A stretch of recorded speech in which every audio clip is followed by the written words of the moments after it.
अस्सलाम वालेकुम, आप देख रहे हैं सेठी से सवाल। मैं हूं सैयदा आयशा नाज, मेरे साथ मौजूद हैं नजम सेठी साहब। वालेकुम। आज के दिन की बड़ी खबर अदालती माज से है और ये खबर है मखसूस नशिस्तों से मुतालिक जो नजरसानी की दरख्वास्तें इलेक्शन कमीशन और सूबाई हुकूमतों की जानिब से दायर की गई थी, उन पर ये दरख्वास्तें मंजूर कर ली गई हैं। 7-5 की अक्सरियत से ये दरख्वास्तें नजरसानी की मंजूर की गई हैं और इसके बाद जो सुप्रीम कोर्ट का फैसला था 12 जुलाई 2024 का इन्हीं नशिस्तों से मुतालिक ये नशिस्तें PTI को दी जाएं, उसको कलअदम करार दे दिया गया। वो फैसला मुअत्तल कर दिया गया है और पेशावर हाई कोर्ट का फैसला 14 मार्च 2024 का वो बरकरार रखा गया है, जिसके बाद जाहिर है पाकिस्तान तहरीक इंसाफ की जानिब से अफसोस का इजहार किया गया है।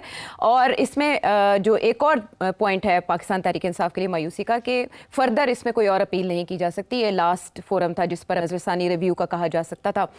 सेठी साहब, इससे तो आइन और कानून की फतह करार दिया जा रहा है मुस्लिम लीग नून की तरफ से और दीगर पार्टीज की तरफ से भी, क्योंकि उन सबको वो मखसूस नशिस्तों के वो कोटे मिल गए जो इससे पहले भी उन्हें 2/3 अक्सरियत दिलवा चुके थे। और अब आईनी बेंच के सामने दरखास्तें लगी जिसमें हमने देखा पाकिस्तान तहरीक इंसाफ के वकला की जानिब से कुछ बदमज़गियाँ भी हुई, जजेस के साथ उनकी तकरार भी मीडिया का हिस्सा बनी, सोशल मीडिया पर आई।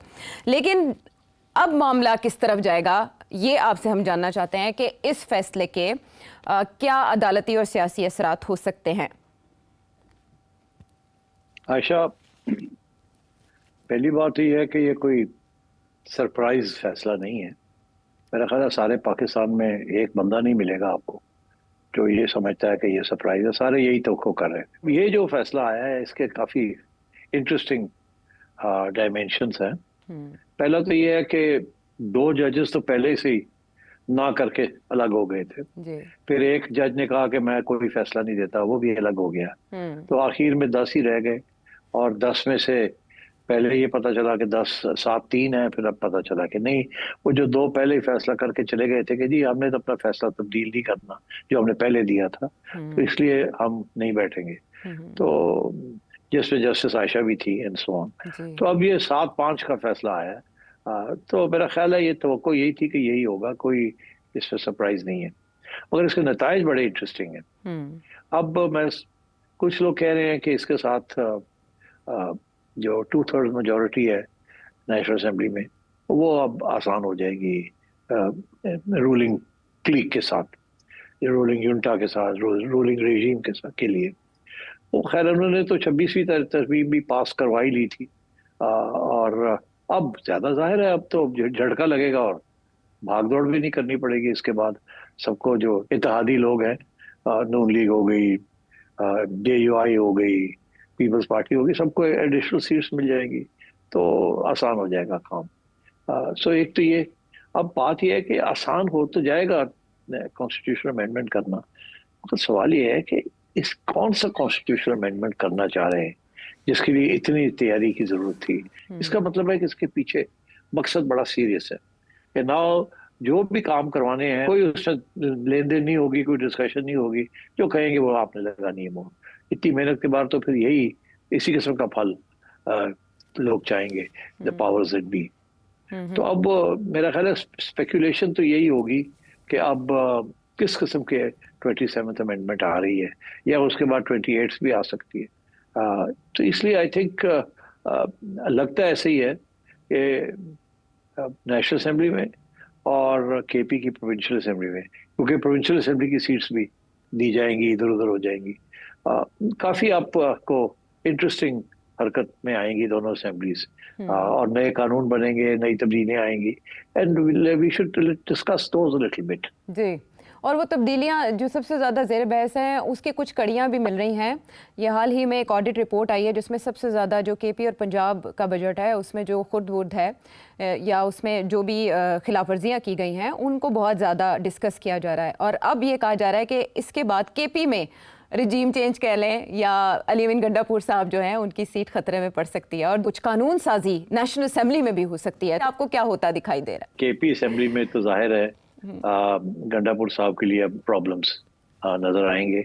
वहां भी स्टेप बाय स्टेप चलेगा। पहले PTI की जो मेजोरिटी है उसकी लीड जो है वो कम की जाएगी बाय दीज न्यू इंडिपेंडेंट्स, जिनको वो इंडिपेंडेंट कह रहे हैं ये इधर चले जाएंगे, इनको कोई प्रॉब्लम नहीं होगी।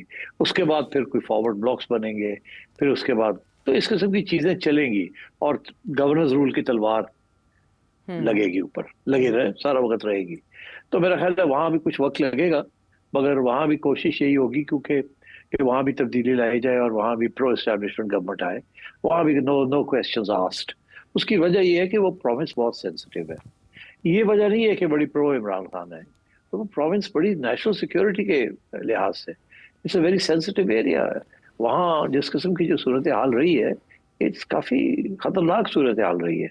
और केपी की गवर्नमेंट ने खास तावन नहीं किया with the establishment with the national security establishment. तो मैं समझता हूँ कि इनका तो वक्त आया हुआ था, ये तो तावन भी नहीं कर रहे थे और सियासत खेल रहे थे with issues which are national security issues, specially regarding Afghanistan and Taliban. और अभी भी खान साहब की पुरानी लाइन चल रही थी और ये they were not paying it sufficient attention. तो मेरा ख्याल है इनका तो वक्त आया हुआ है, ये सूनर और लेटर ये इनको फारग दिया जाएगा। मगर सवाल ये है कि इनको फारग करके किसको लाया जाएगा। जी। अगर तो ये मौलाना को लाएंगे तो फिर भी मसले रहेंगे इनके लिए। तो मौलाना भी जैसे है ना, वो पुश ओवर नहीं है, धक्का दे और मौलाना हट जाए, नो नो। मौलाना भी अपना जैसे कहते हैं ना, वो पाउंड ऑफ फ्लैश, वो मौलाना भी मांगेंगे। सो अब ये एस्टेब्लिशमेंट के लिए और पावर्स दैट बी के लिए और फेडरल गवर्नमेंट के लिए सोचना पड़ेगा कि क्या इसके प्रोज हैं, क्या कॉन्स हैं। गंडापुर को फारग करके इमरान की हुकूमत को फारग करके कौन सी हुकूमत लानी है, कैसी हुकूमत लानी है, या बेहतर यही है कि सबकी छुट्टी कराई जाए और गवर्नर रूल ही लगा दिया जाए। और फिर इस्लामाबाद जो है ये डायरेक्टली रूल कर सकते हैं, अपना गवर्नर लगा के और अल्लाह खैर सदा चलाएं, जैसे भी एक टेक्नोक्रेट्स की गवर्नमेंट ले आए और जो कहा जाएगा वो हो जाएगा। करप्शन भी कम हो जाएगी, इफिशिएंसी भी ज्यादा हो जाएगी और cooperation between KP government and Islamabad oblique Rawalpindi बेहतर हो जाएगा। सो आई थिंक निशान तो यही है, जो सारे निशान नजर आ रहे हैं वो यही आ रहे हैं कि केपी में तब्दीली आनी है सूनर और लेटर। अब वो कब आएगी, कैसे आएगी, we have to wait and see, क्योंकि वहाँ पीटीआई के अंदर भी तो बहुत कुछ चल रहा है ना। हम गंडापुर आ रहा है, जा रहा है, कौन आएगा कौन नहीं आएगा and so on. But I think कोशिश की जाएगी कि ऐसी हुकूमत वहाँ आए जो कि फुली कोऑपरेटिव हो विद इस्लामाबाद। और मेरा ख्याल है कि अगर वो नहीं होगा तो फिर गवर्नर रूल ही लगाना पड़ेगा सूनर और लेटर। अच्छा। बहरहाल वो देखी जाएगी। यहाँ तक जो इस्लामाबाद की बात है, यहाँ तो बड़ा क्लियर कट है कि यहाँ जो कॉन्स्टिट्यूशनल अमेंडमेंट आने हैं, कुछ तो खामियां रह गई हैं 26th अमेंडमेंट के अंदर, उनको पूरा पक्का करना है। और फिर मेरा ख्याल है they may be some other issues. अब बातें बड़ी हो रही हैं, मुझे नहीं पता टू बी ऑनेस्ट। मैं इस वक्त इस्लामाबाद में नहीं हूँ, मैं लंदन में बैठा हूँ, तो इसलिए मैंने अपना चिड़िया को घुमाया नहीं है, क्योंकि लोग जरा थोड़े से परेशान होते हैं टेलीफोनों के ऊपर बात करने के लिए। कुछ बातें होती है अंदर की जो बराह रास्त ही मिलती है। तो इस वक्त मेरे पास कोई ये खबर कोई नहीं है कि वहाँ क्या सोचा जा रहा है, एस्टेब्लिशमेंट क्या सोच रही है। मगर जो अफवाहें उड़ रही हैं उनको अगर आप स्टडी करें तो जाहिर है उनको भी फीड किया जाता है कि टेस्ट द वाटर्स, चेक करें पानी कितना गहरा है, क्यों समुद्र डूंगा है, दरिया है, क्या है, तालाब है। सो आई थिंक जिससे बातें यही हो रही हैं कि अब कोई ऐसे कॉन्स्टिट्यूशनल अमेंडमेंट लाए जाएं जहाँ एस्टेब्लिशमेंट का जो रोल है वो और भी वाज़ेह हो जाए और कॉन्स्टिट्यूशनली उसको एम्बेड कर दिया जाए, कॉन्स्टिट्यूशन के अंदर ही डाल दिया जाए। अभी तो अनऑफिशियली चलता है ना सारा कुछ, तो ये भी खत्म किया जाए या अनऑफिशियली जो चलता है, जो डिपेंड करता है सियासी जमातें क्या कहती हैं क्या नहीं कहती, और फिर बहसें होती हैं। अब और ये इसलिए आज ये डिस्कशन शुरू हो गई है क्योंकि जब फील्ड मार्शल साहब वाशिंगटन गए थे तो ये बड़ा अनप्रेसिडेंटेड था कि अमेरिकन प्रेसिडेंट जो है वो एक आर्मी चीफ को या आर्मी जनरल को दावत पे बुलाए एंड व्हाइट हाउस में and make him a very exclusive offer. आमतौर पे ऐसी चीजें प्रेसिडेंट्स के लिए, हेड्स ऑफ स्टेट के लिए होती है, not even for prime ministers. तो ठीक है, जाने से पहले उनको फील्ड मार्शल का एक ओहदा दे दिया गया। मगर इवन अयूब खान जब गए थे तो फील्ड मार्शल के अलावा वो प्रेसिडेंट भी थे। ज़ियाउल हक साहब का भी यही था, he was president and army chief. और दुनिया के जो ममालिक है उनका भी एटीट्यूड आयशा यही है, यार बात करनी है उसके साथ, जो बात करेगा वो निभाएगा। ये पॉलिटिशियंस तो आज आए कल चले गए, इनकी बात अगर इन्होंने भी जी हजूरी लेनी है, कहीं और से जाके इजाजत लेनी है, तो फिर इनसे क्या बात करनी है, उधर ही बात की जाए। आपको पता है ऐसी खबरें भी गर्दिश कर रही हैं कि शेर का जो उरूज है वो जवाल पजीर हो चुका है, यानी उनसे जो काम लिया जाना था वो लिया जा चुका है। बात तो सही है, अब शेर तो फारग हो गया है। शेर को तो वोट शोट इतने नहीं पड़ने। हाँ, अलबत्ता अगर 4 साल 3 साल और रह जाए तो शायद कोई अच्छे काम कर जाएं, क्योंकि बुरे काम तो उन्होंने कोई नहीं किए। वो और बात है कि लोग अभी इमरान खान का साथ छोड़ना नहीं चाह रहे। मगर इन्होंने इतने बुरे काम तो नहीं किए, इन्होंने मुश्किल फैसले किए हैं। इन्होंने रियासत को एक बहुत खतरनाक मोड़ से बचाया है और अपनी पार्टी को सेक्रीफाइस कर दिया है। और ये डिबेट पहले भी नून लीग के अंदर हुई थी और नवाज शरीफ साहब नहीं चाहते थे कि ये इतनी जिम्मेदारी ली जाए, मगर शहबाज शरीफ साहब चाहते थे और भी पार्टी चाहती थी। और तो इसीलिए फिर यही फैसला हुआ कि हाँ, और एस्टेब्लिशमेंट भी ये चाहती थी आओ ना जिम्मेदारी लो और चलाओ। तो फिर तो वो भुगतना पड़ेगा। So I think things will move in that direction, मेरा ख्याल है। और कुछ और किस्म की चीजें भी हो सकती हैं, लाइक फॉर एग्जांपल एक नेशनल सिक्योरिटी काउंसिल जो कि which is headed by the president, but इसके अंदर सारे आर्मी चीफ्स वगैरह हों। इस वक्त जो नेशनल सिक्योरिटी काउंसिल है वो है तो सही, but it's presided over by the prime minister. Nawaz Sharif साहब ने जनरल जहांगीर करामत की जो तजवीज़ थी उसको एक्सेप्ट नहीं किया था।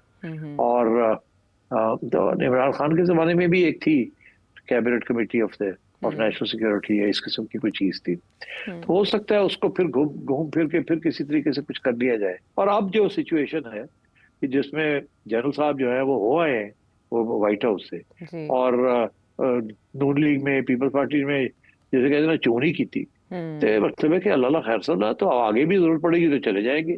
पहले भी ये जाते रहे हैं अलग, बाजवा साहब भी जाते रहे, सऊदी अरेबिया चले जाते थे, इधर उधर चले जाते थे। वो तो बड़े खुद कहते थे कि हमने किया है ये काम, पैसे हमने लेके दिए and so on and so.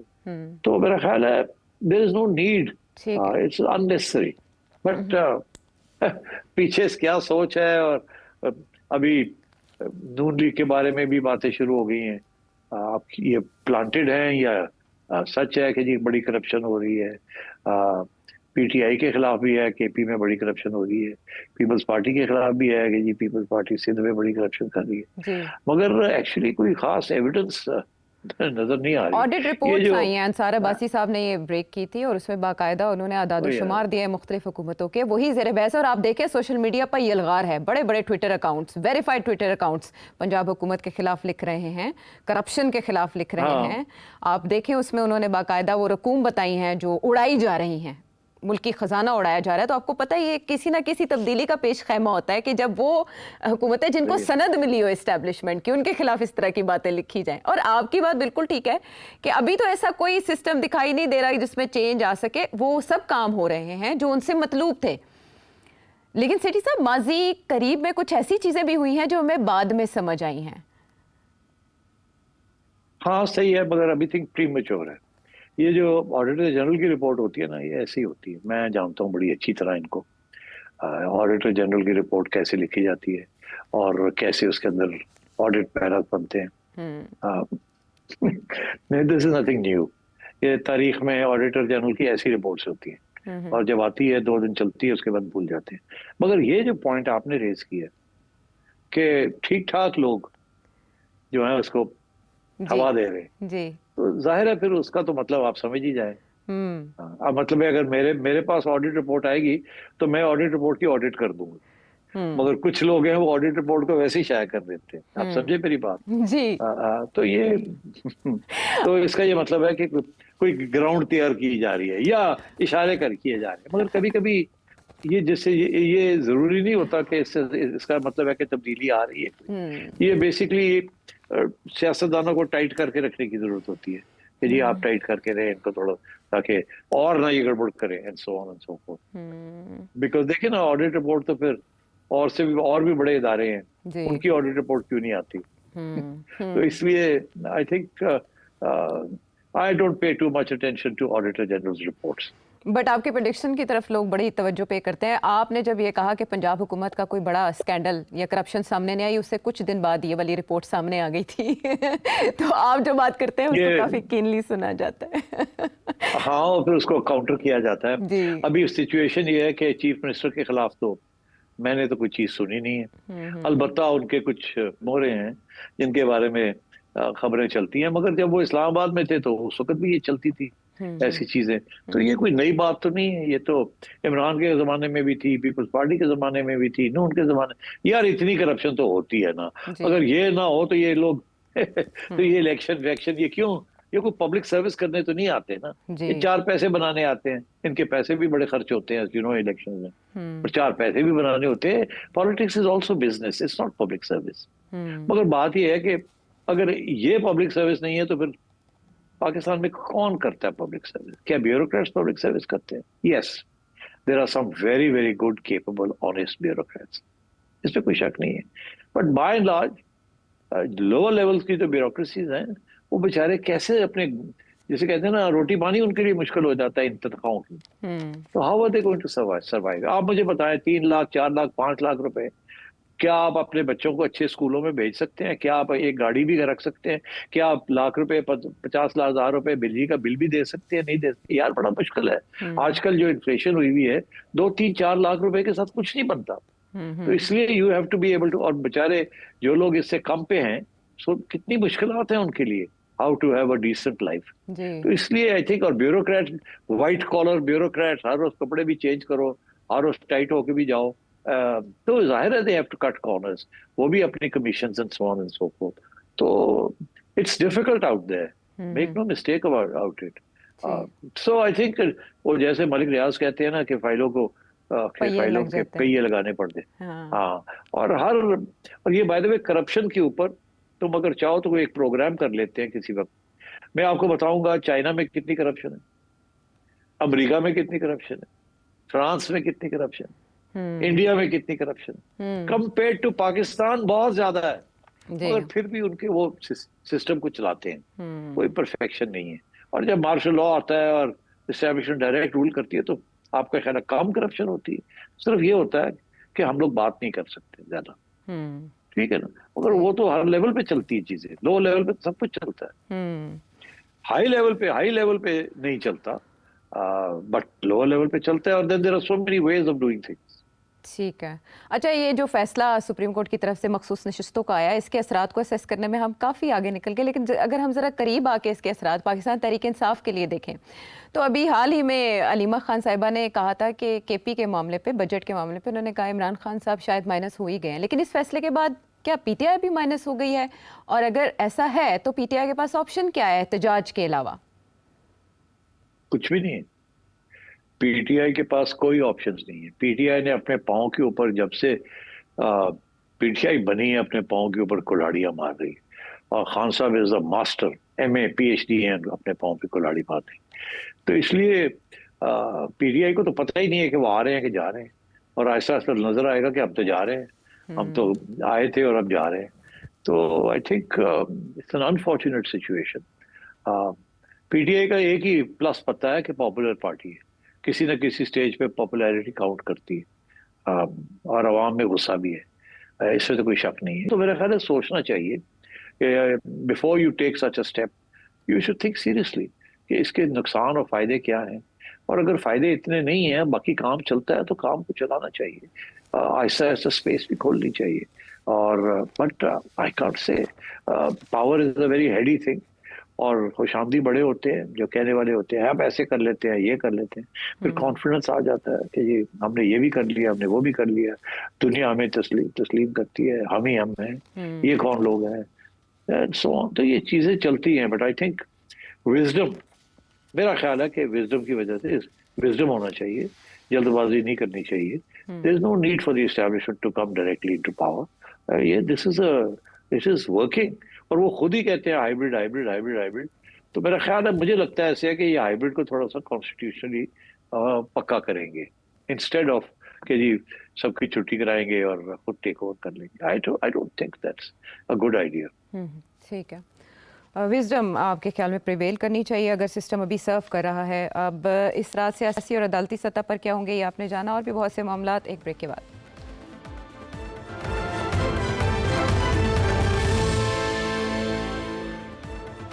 Show में साथ देने का शुक्रिया। सेठ साहब, केपी के हवाले से भी मेरे जहन में सवाल है जो कि उसका उसी सवाल का हिस्सा जो उससे पहले मैंने किया, लेकिन पीटीआई के हवाले से जब आप बात कर रहे थे कि पीटीआई के पास कोई ऑप्शन नहीं है, मुझे आपसे ये जानना है कि ऑलरेडी पीटीआई के अंदर जो इंतशार है, जो धड़ेबंदी है, वो खुलकर सामने आ रही थी।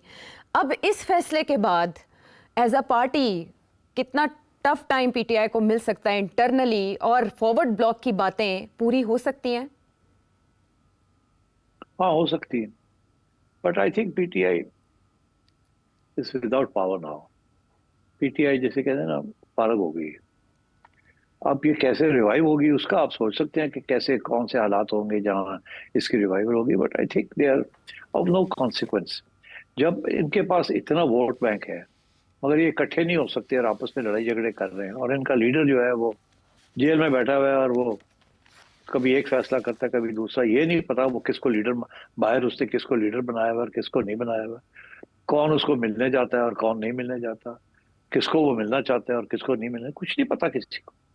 तो माई सेंस इज दैट वो लीडर ही अगर आउट हुआ है तो फिर पीटीआई बेचारी कहाँ जाएगी। और इस वक्त बहुत सी कंफ्यूजन का शिकार है और मायूसी है बहुत सी। आप देखिए ना कितने इनके इम्कान थे, और डोनाल्ड ट्रंप आएगा तो सारे मसले हल हो जाए। जी। मुझे समझ नहीं आई थी कि इनको किसने ये कहा था कि आप एक तरफ कहते हैं कि अमेरिकन एस्टेब्लिशमेंट ने आपको निकाला है, और दूसरी तरफ आप कहते हैं कि जी अमेरिकन एस्टेब्लिशमेंट जो है वो हमें वापस ले आएगी। आपने कोई प्रो अमेरिकन बात की है, प्रो इसराइल बात की है, क्या किया आप तो अभी भी तालिबान खान आपको कहा जाता है, आप अभी भी एंटी अमेरिकन है, आपका बेसिक सपोर्ट बेस जो है, और एंड सो ऑन। तो मतलब why, what do you have to offer the Americans? Nothing. आप यूएन में जाके इंडिया को ठीक ठाक लताड़ते हैं, आप अपने नेशनल असेंबली के एड्रेस में आप उसामा बिन लादेन को मार्टर कहते हैं, आप कहते हैं Afghanistan has been freed from slavery जब अमेरिका जाता है। तो मतलब ये लोग इन चीजों को याद रखते हैं। There is nothing to commend you to America. America के साथ दोस्ती वोस्ती नहीं होती, मफाद होते हैं उनके। उनके मफाद इस वक्त जनरल साहब के साथ है, सीधी सी बात है। यहाँ तक कि उन्होंने इंडिया को नजरअंदाज कर दिया, इतने मफाद है उनके जनरल साहब के साथ। ये नहीं कि शहबाज साहब के साथ मफाद है, वो जो डिलीवरी देता है उसी के साथ होते हैं ना। जी। तो ऑर्डर लेने वाला नहीं होता, जो डिलीवर करता है उसके साथ मफाद होते हैं। तो अब आप देख ही ले कि किस तरीके के साथ सबने लाइन लगा दी है टुवर्ड्स जनरल साहब, बिकॉज उनको नजर आ रहा है जनरल डिसाइसिव फर्म, और उनका ये ख्याल है कि जो ये कहेंगे डिलीवर करेंगे। तो आई थिंक खान साहब हैज मिस्ड द बस। मगर क्या ये एक ही बस आनी थी? क्या इसके बाद कोई बसेस नहीं आएंगी? पाकिस्तान के अंदर बसेस आती जाती रहती हैं, ये याद रखना चाहिए आपको। आप ये नहीं कह सकते ये मिस द बस, फारग हो गए। यहाँ कोई सियासतदान फारग नहीं होता, स्पेशली वो जिसका एक सपोर्ट बेस हो, और वो सपोर्ट बेस बरकरार है, उसके अंदर कोई डेंट वेंट नहीं पड़ा, चुप है, मायूस है, कमजोर हो चुका है।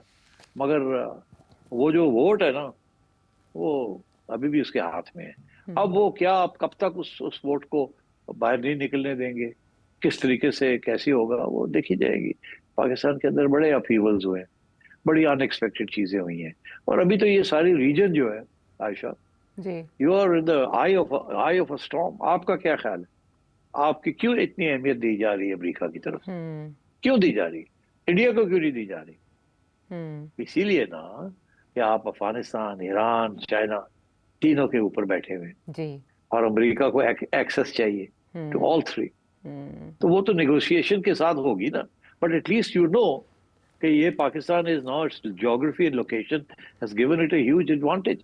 और वो अमेरिका तो यही चाहेगा कि जो भी पाकिस्तान में बैठा हो तगड़ा हो, डिसाइसिव हो, कोई इधर उधर पूछने की जरूरत ना हो, तो वो तो एक ही शख्स है।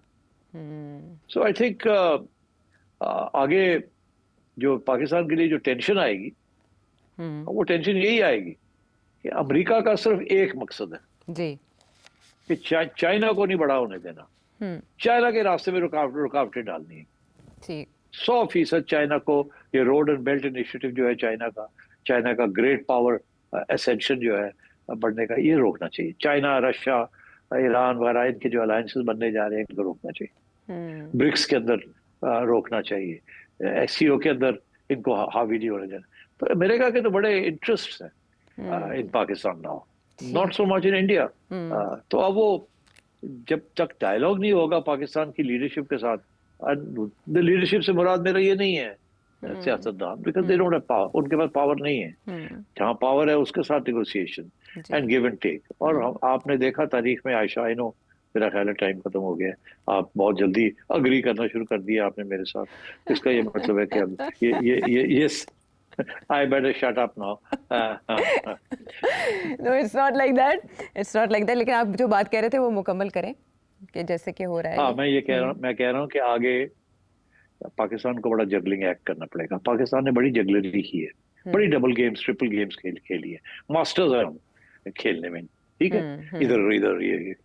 अच्छा, मगर अब दिन ब दिन जो है ना वो सूरत हाल टाइट होती जा रही है, और अब basically it's going to be America and China. अच्छा, और आप you are totally dependent on the west, led by America for your trade and commerce, ठीक है। And you are totally dependent on China for your military hardware and national security. ठीक है, ये एक कैसे बैलेंस डायमेंशन करेंगे? है। हाँ, ये एक डायमेंशन है, कैसे बैलेंस करेंगे। पाकिस्तान इस वक्त नाजुक रस्सी पे चल रहा है और बहुत बारीकी से इस गेम को समझना होगा, जिसकी तरफ सेठी साहब ने इशारा किया। लेकिन इसी बारीक और गेम चल रही है, वो मिडल ईस्ट की गेम है। सेक्रेटरी रूबियो की दूसरी बार कॉल एक हफ्ते के दौरान शहबाज शरीफ साहब को आती है, तो मिडल ईस्ट में क्या चल रहा है, अब्राहम अकॉर्ड का दोबारा से जिंदा होना, डोनाल्ड ट्रंप क्या चाहते हैं, ब्रेक के बाद बात करेंगे।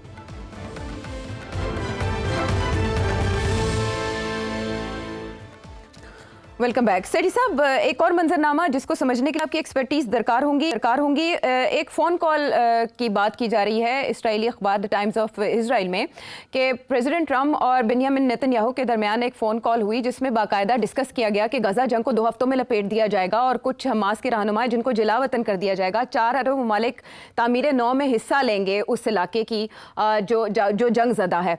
अब 2 अरब ममालिक के नाम तो आ गए सामने कि उसमें UAE के हवाले किया जाएगा इंतजाम और मिस्र के हवाले किया जाएगा। 2 अरब ममालिक के नाम नहीं दिए गए। लेकिन मुझे आपसे ये जानना है कि ये जो प्लान बन रहा है इसके पीछे कितना होमवर्क है, हमास इसको कबूल करेगा, और दूसरी तरफ सऊदी अरब के लिए और मिडिल ईस्ट के दीगर ममालिक के लिए ये कितना काबिल अमल और काबिल कबूल होगा। जैसे अंग्रेजी का मुहावरा है, इजियर सेड देन डन, कहना बड़ा आसान है, मामले बहुत कॉम्प्लिकेटेड है। देखिए, let's take it step by step. आपने कहा वो कहते हैं इब्राहिम अकॉर्ड जो हैं वो अब सारे मुस्लिम ममालिक ज्वाइन कर लेंगे जी, ठीक है जी, उसके बाद हमास की छुट्टी हो जाएगी, ये 4 मुल्क या 6 मुल्क मिलके कोई कमेटी बना के गजा को चलाएंगे, एंड सो नॉनसेंस। ये ऐसे होना नहीं है। पहली बात तो ये है कि पहला कदम जो है वो तो है ईरान के साथ सेटलमेंट करना। आपका क्या ख्याल है, अगले 10 दिन में सेटलमेंट हो जाएगी ईरान के साथ? ये गलत फहमी है। ईरान के साथ बैठ के डिटेल में बड़ी बातें होंगी, कुछ ब्रेक डाउन होगा, फिर आएगा, फिर चलेगा, फिर आएगा, फिर चलेगा। ये ऐसे नहीं होगा। अभी बहुत रास्ते, उन्होंने तवील रास्ते कवर करने हैं। ईरान कहता है हमने न्यूक्लियर एनरिचमेंट जो है वो रोकनी नहीं है, हमारा पीसफुल प्रोग्राम, आप इंस्पेक्शन करा लें जितनी करानी। वो कहते हैं खत्म करो सारा कुछ, रैप अप, पहले रोल बैक जो है वो भी खत्म करें, please roll back your program, आपको नहीं बनाने देंगे, पीसफुल यूज भी नहीं करने देंगे जी। तो इसको गैप को बंद करने के लिए काफी भागदौड़ करनी पड़ेगी। पर चले, दैट स्टेज 1। ये हफ्ते 10 दिन की बात नहीं है कि ये हो जाएगा। दूसरी बात ये है कि ये जो हमास है या हिजबुल्लाह है, आपका ख्याल है बटन दबाएंगे और इनको आप जलावतन कर देंगे, ये सारे जो फाइटर्स हैं ये फारग हो जाएंगे? ऐसे नहीं होता।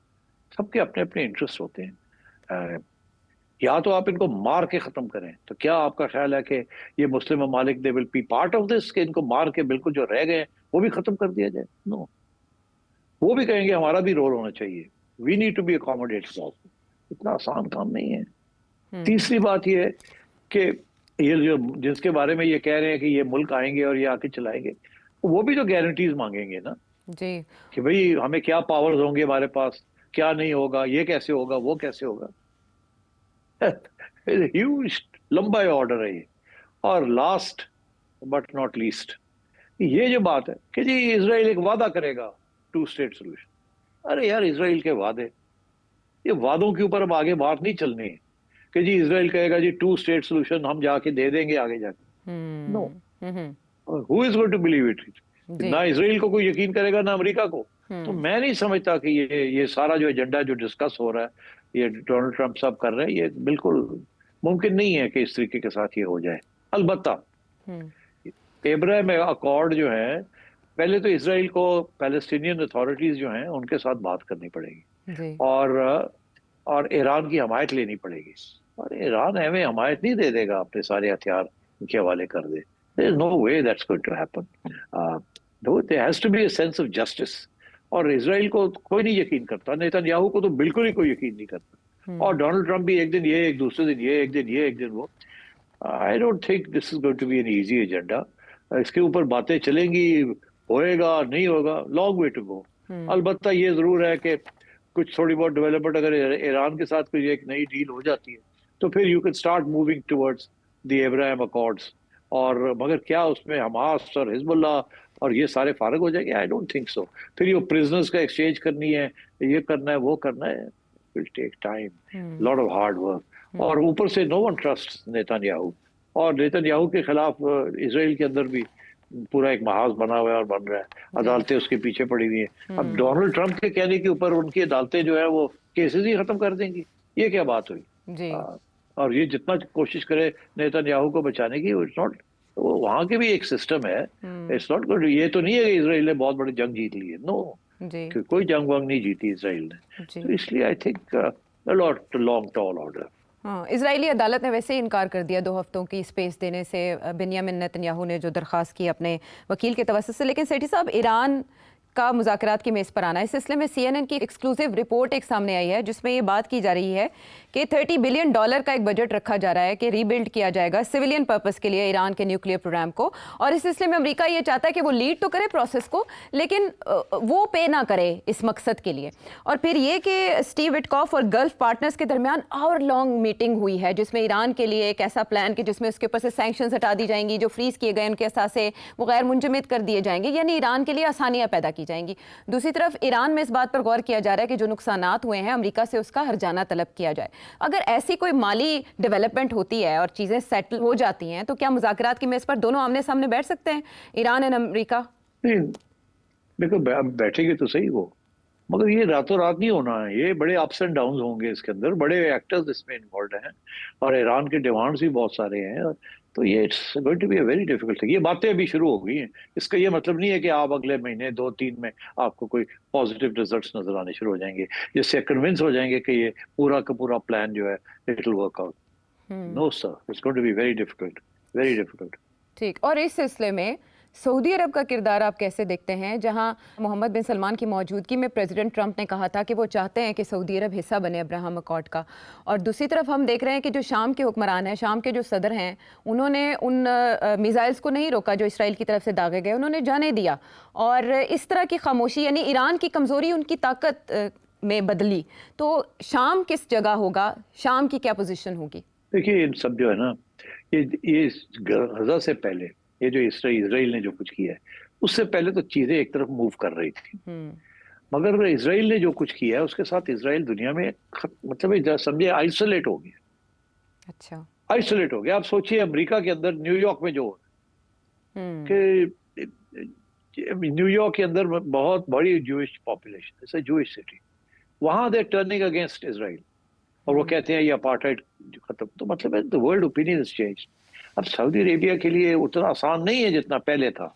जब तक मेजर कंसेशन इसराइल से नहीं होगी, या तो सबसे पहले शुरू करें कि 2 स्टेट सोल्यूशन, अच्छा, पहले ये उधर जाएं, पहले स्टेट बनाएं, फिर उसके बाद ये बाकी चीजें हों। वो, और ये नहीं कि ये पहले आप ये कर दें, हथियार छोड़ दें, ये कर दें, वो कर दें, पैसे भी आप निकालें, रिहेबिलिटेट भी आप करें, और फिर देखा जाएगा आगे जाके। ये नहीं होगा, इट्स नॉट गोइंग टू, ये नहीं, इट विल नॉट फ्लाई। तो इसलिए सऊदी अरेबिया तो चुप करके, आपने देखा नहीं, कोई बयानबाजी नहीं, कोई कुछ नहीं। Its head of the OIC, मगर वो उससे बड़ा अपने आप को लो की रखा है ड्यूरिंग दिस टाइम। ठीक। सपोर्ट भी किया और ईरान के खिलाफ बात भी नहीं की। और वो भी तो they have to worry about their own populations. इस वक्त there is a global anti Israel, anti Netanyahu movement, sentiment, emotion, passion. तो इसमें इतना not so easy, things can go wrong agar if the Muslim states move too fast to accept the hegemony of Israel and America in the Middle East. ठीक है, जो situation report की जा रही है अखबारात की जानिब से वो ये है कि अमरीकी इंतजामिया के जो एहलकार हैं वो बड़े बड़े दावे कर रहे हैं कि ऐसी डील सुनने को मिलेगी, ऐसा मुआहदा सुनने का मिलेगा जो पीस डील होगी और उसको दीगर ममालिक भी फॉलो करेंगे, या गज़ा के हवाले से जो भी पेशरफ्त हो रही है उसको भी बहुत जल्द दूसरे ममालिक ज्वाइन करेंगे। तो सेठी साहब ऐसा नहीं समझते, इसी बाबत या दीगर मैं समझता हूँ कि आप ये जी। नहीं आयशा, मैं समझता हूँ कि लिखत पढ़ करने में तो कोई हर्ज नहीं है ना, अनाउंस करने में कि मगर एक्चुअली इम्प्लीमेंट करने में जी स्टेप जी स्टेप बाय स्टेप बहुत बड़े प्रॉब्लम है। तो अनाउंसमेंट्स तो होती हैं जी, हाँ गई डील हो गई, ये हो गया, that doesn't make any sense to me, there going to be many problems. ठीक है। और ईरानी सुप्रीम कहते हुए पाए गए हैं कि मुबालगा आराई से बहुत ज़्यादा काम लिया जा रहा है डोनाल्ड ट्रंप की जानिब से, उन्हें मुबालगा आराई की शायद ज़रूरत है। इसी पे ख़त्म करते प्रोग्राम, अगले प्रोग्राम तक के लिए अल्लाह ने के बाद।